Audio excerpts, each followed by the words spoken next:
I built a booth. Here's my booth. I built a booth.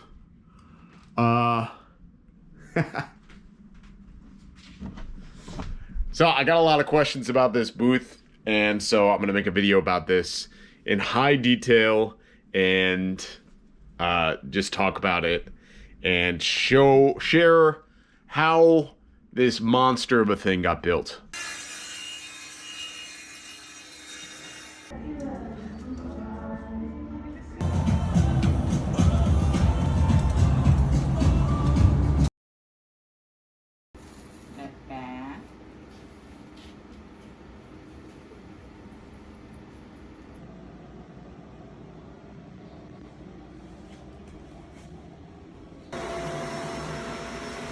Pepe, good boy.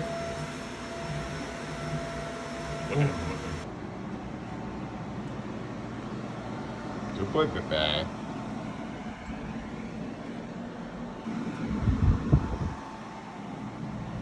Pepe, what do you think?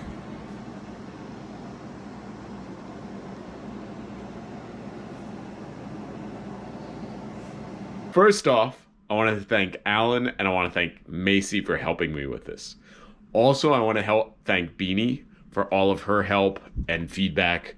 And I just wanted to go over how do I start this? Do I start at the beginning? There's going to be a lot of voiceover and whatnot. Well, Beanie helped building the booth too. Yes. Come on, man. And Beanie helped build the booth.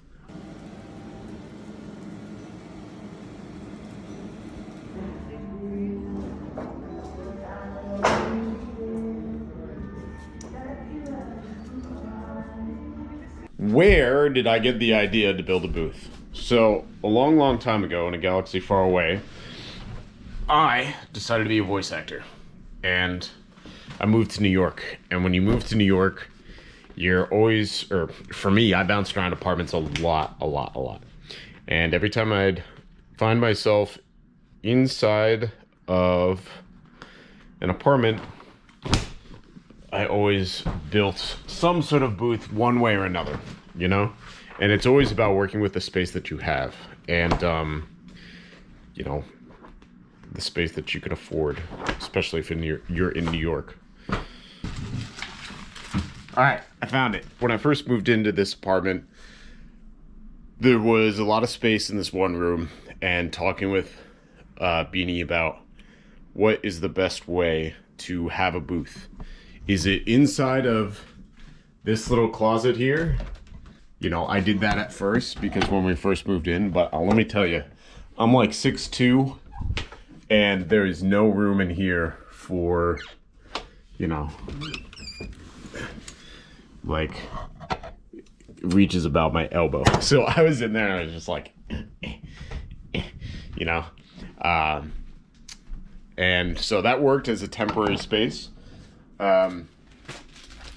Something that we did a lot of was sketching out how the space would be utilized, right? This was one of my first sketches. I wanted the tree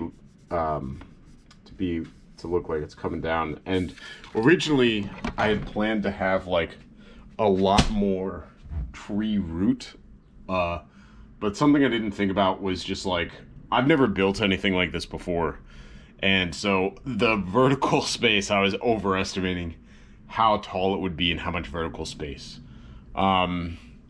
So that being said, originally when I started, I was like, dang, I really don't know what I'm doing. Let me hit up my buddy Patrick. Patrick, dear friend of mine. Also, shout out to him. Oh my gosh. I wouldn't have been able to do any of this. He has done a lot of home work, like work on his house and stuff like that. So I was asking a lot of his feedback, especially on like the budget and how much I should allocate for this, that, or the other thing, or what things are going to cause me trouble. And he was like, well, draw up a blueprint. So I was like, oh, I have this thing. And he was like, no, like the measurements and stuff. So then I actually took out a piece of paper and a ruler and started measuring and started guessing to my best ability what the measurements would be and how far away the studs would be from each other.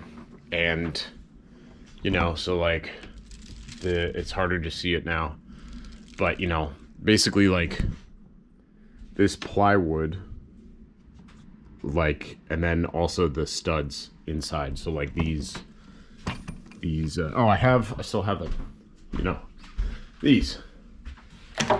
How many of these I'm gonna need, how many plywood walls I'm gonna need, and so on and so forth. Because initially I wasn't sure if I was going to be able to successfully build the structure. So once the structure was built, then I wanted to add all this art on, and I had like little details and stuff like this. Like here's something that you aren't really gonna see in too many of my things. It's just some moss and some tree stuff. Added some more up there, right? A bunch of moss, a bunch of tree things, moss here, and then these hooks, which we can actually use for hanging whatever needs to be hanged, right? And then here is my sound gear that I use for on-set stuff.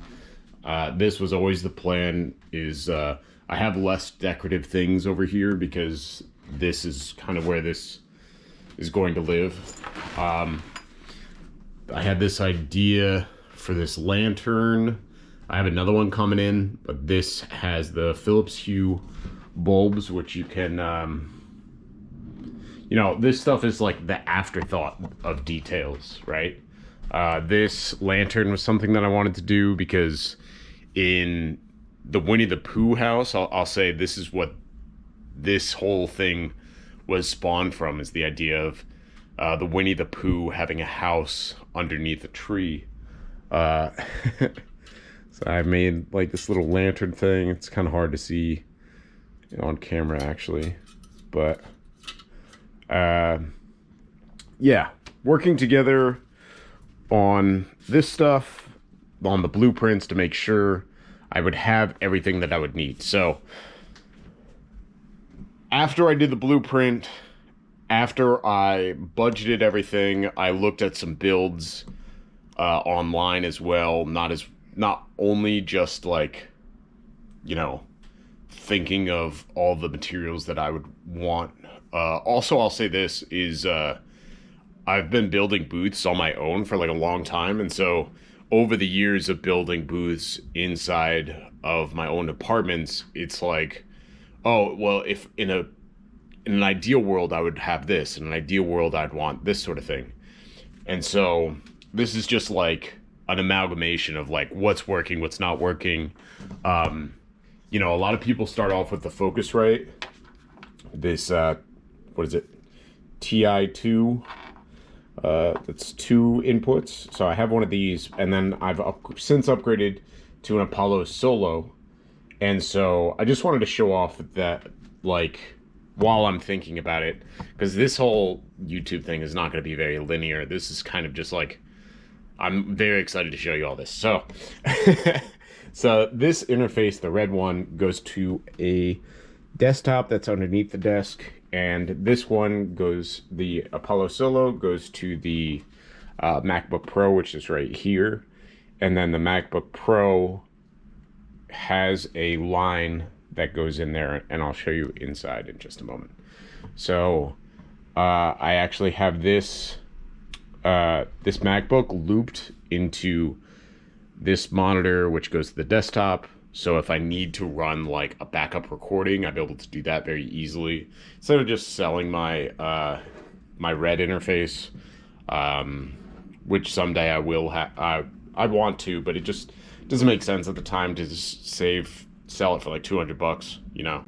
And I have these, I think they're M7s, the Yamahas. They're really great, really love them. While working on the booth, something that's really important is to lift your speakers up. So I have this that my buddy Alan helped me build.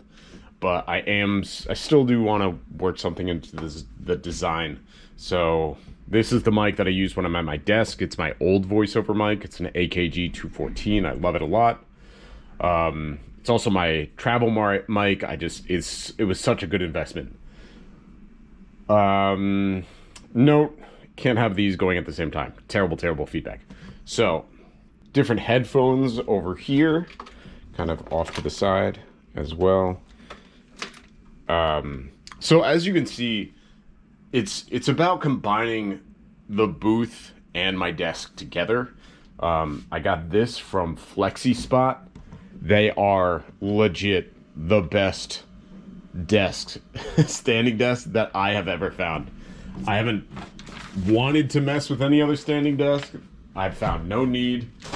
I've had some issues with a previous one of theirs, and they just sent me a whole new desk. I was like, oh my gosh, blown out of the water. So if you're looking for a standing desk, FlexiSpot is definitely a very good option. And they have different cost-effective options and whatnot. And so the materials for this booth were wood, sand, insulation, and the outside, most of the exterior is paper mache. There are some little doodads like this. That's cast iron that I got from Amazon. A lot of Amazon. These things, but you know, a lot of it was like shopping, looking at it in the cart, and just kind of waiting for a while to make sure that I wanted it, to make sure that everything was on budget. The biggest part, obviously, the foundation of the booth is plywood, OSB plywood, which is like a cheaper version of the plywood if you're looking at different costs and stuff, and 2x4s. And I made the mistake of so when you build the wall has like thickness, and I didn't account for like the thickness of the wall. So two of my walls were way too big and couldn't fit on the platform. So this platform here, if you can barely see, is 2 pieces of plywood and 2x4s, and then inside of here is sand, and that prevents any sound from going downwards.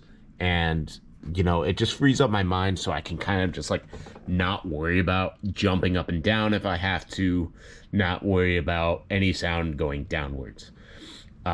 This was an extra layer, so once I get a rug, it'll be nice and cushioned on the bottom so that it has some soundproofing on the bottom as well, but it's mostly just for that cushioning. And then, let's see here. The door is probably the coolest part, but also like the weakest, because it's not totally flush. You can see some light coming through there and whatnot. And then one problem that I also am having with the door is if you're on the outside, it doesn't stay shut. So this window is, I call it my magic window. This is just a little detail, and this shelf. And then there's also a shelf up there. And originally that was supposed to be for the cat to hang out, but he tries to climb all the way up, and so he doesn't really like it. Because I have to put him out there too. We just don't let him get up there on his own. So to create this, I've got a lot of questions about the tree itself, right? Okay.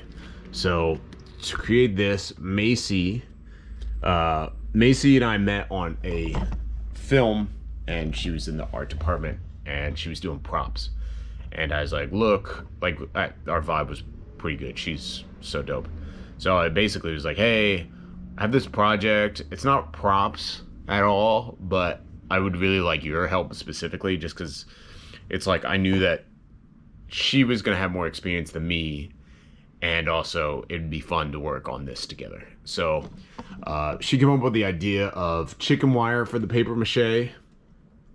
So this base was chicken wire kind of stapled to the structure of the tree, and then a lot of paper and glue, like lots and lots of water and glue and man hours. And then for some of this detail work, I did some like napkins, some paper napkins, just to get more detail, because the paper, if I can find something that's like very papery, it's kind of flat, you know, like something like this, you know, and just to make it like more like a tree, I use napkins. So it's kind of hard to tell, even if I'm like pointing at it directly, you know, now that it's all said and done. But, you know, something like this underneath it, it's kind of, any of the underneath stuff was really challenging to get the glue and the paper to stay up. As you can see, this is like kind of weaker. See how this moves? And then that's just solid. But my whole goal was just like, all right, this piece is going to be kind of out in the open. So let me make sure this is nice and sturdy and that there's a lot of layers here. And then this was my test. This was the test one, just to see if things would work or whatever. We kind of planned it of like, all right, how many tree legs are we going to come down? So that one took the least priority. Probably looks the ugliest. But let's go inside, huh? What do you think?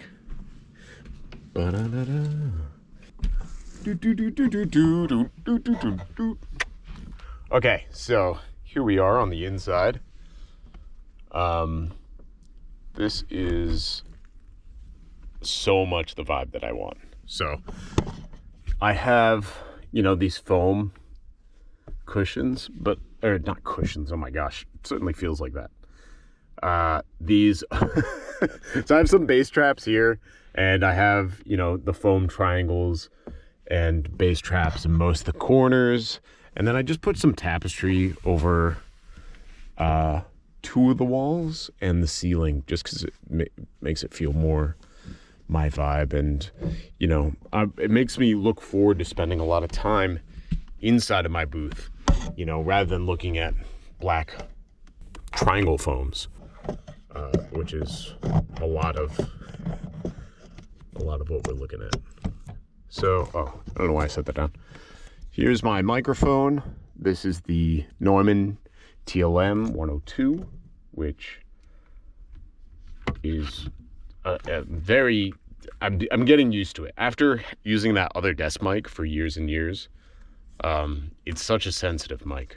I got this little shelf here, and this holds my wireless keyboard that goes to the MacBook out there. And this is the monitor that is also connected. And I have it on a control arm, depending if I'm sitting or standing. And I have a little shelf for water. And it also holds this light panel as well. I might need to get the light panel up. The biggest problem that I've been having currently is I take a lot of voiceover classes and whatnot. And the cabling that's going from here to the desk is too long, so I'm not able to get a webcam in here. So I've been taking all my classes at my desk, which, you know, boo-hoo. Right, so let's talk some more tech. I have a MM1 as a preamp. So this microphone is being powered by the MM1 instead of the interface that's out there. And then I have yet to close this up and put some paneling on this, but I will eventually. And this is the power strip that provides power for the entire booth. And yeah, it's pretty hot in here. It's very well insulated, and if you can't tell, soundproofed as well. So the thing while building this was like making sure that it was small enough and compact enough, but also I had enough space on the inside, right? Something that my partner and I talked about is I was like trying to make it like 6 foot long by 4 feet wide. And she was like, no, dude, that's way too big. And, you know, we settled on a 4 foot base, which I think came out really well. This is like plenty of space to move around and whatnot, but also, you know, if it needed to be 6 inches smaller, it could have been. But yeah, I'm very happy with how this came out. I've got a chair that kind of, I can stand sit, you know? I don't have to stand all the way up. Or I could just ditch the chair and just have more space on the inside here. The next plan for this, I'm gonna cut this camera. The next plan for this is to figure out a way, if it's possible, to have some sort of air conditioning in there. Yeah. Thank you for watching the video. If you have any questions, let me know in the comments down below. If you like this video, please subscribe, and I'll make sure to go into any detail. Maybe I'll do like a Q&A or something. But I wanted to try and just show off in more detail of as much as I could. You know, you are able to build something by yourself. It might take a long time, but you know, I built this for I think $2,000 or $3,000 cheaper than something the same size that's available. And you know, I'm really proud of it, and I learned so much by doing this. On the other hand, it was a huge pain in the butt. Let's go over the cons. It was a huge pain in the butt to get this done. I'm able to build it because I'm healthy, and I hurt my thumbs by just gripping as much 2x4 because I you know, it's possible I could have seriously injured myself because I've never worked with all these tools and whatnot before. The cons are it still has some problems where it's like hot. And, you know, if you were building it for somebody else and, you know, they're not okay with it being hot on the inside, I'm okay with sweating my neck, sweating my neck off. But, you know, I plan on using it for myself, so I'm okay with sweating my butt off. I see a lot of people that are building their own booths, and anytime you're building your own booth, you just learn so much about how to build a booth, what makes a good booth, a bad booth, and like, oh, you know what, I didn't actually use this thing that I thought I was going to, or like, actually this thing is like way more expensive than it needed to be. So like for me, I would have bought longer cables, or I would have like gotten more powered cables. Something I didn't think about was like the reach to get from the desktop into the booth, that it would need more AC power. But yeah, I'm very happy, obviously, with how awesome it turned out. A lot of the questions that people have when they see it is just like, what even is that? How did you even do that, right? Like, what am I even looking at? But I'll say I had a lot of help by people that knew what they were doing, and that I'll say I had a lot of help, and if all of this exterior stuff, all of the tree and the cool artwork on the outside didn't work out, I would have been okay with that. You know what I mean? I was trying to keep it under a specific budget, and if that stuff would have put me over the budget, I just wouldn't have built it. The way that I did do things was I just basically was like, okay, I'm going to focus on just building with just all wood, nothing flashy, and then after that, then I'll make the purchase for all that stuff. And, you know, I use mainly specifically Home Depot and Amazon. You can buy a lot of stuff off of Home Depot, and they're really great with returns. If you need, because, you know, there's some things that I bought that were way too small. I just like mismeasured, or, you know, you're not using everything. As long as you keep in the receipt or the card that you used with it, they made it really, really accessible to somebody that doesn't exactly know what they're doing all the time. And I'm sure that that's part of being pros at Home Depot, is that people just make mistakes. Yeah, so this is like a combo. Okay, you know, this is like my entire workstation, you know. I'm here, I'm there, I'm wherever I need to be. I'm standing or sitting. Mostly I'm sitting. But this is the boy. Hey, boy. The boy helped by making sure that he could jump on things. And if if he could jump on something, I had to make sure that he wasn't able to jump on something. I still can't believe it's done. I worked on it for about a month and a half. I'm gonna make so many voices in there. I'm gonna make so many voices, and I'm gonna do my best. I'm gonna be loud. I'm gonna be quiet. I'm gonna be all sorts of things inside of there. You just watch out. Keep an eye out for the next video. Goodbye.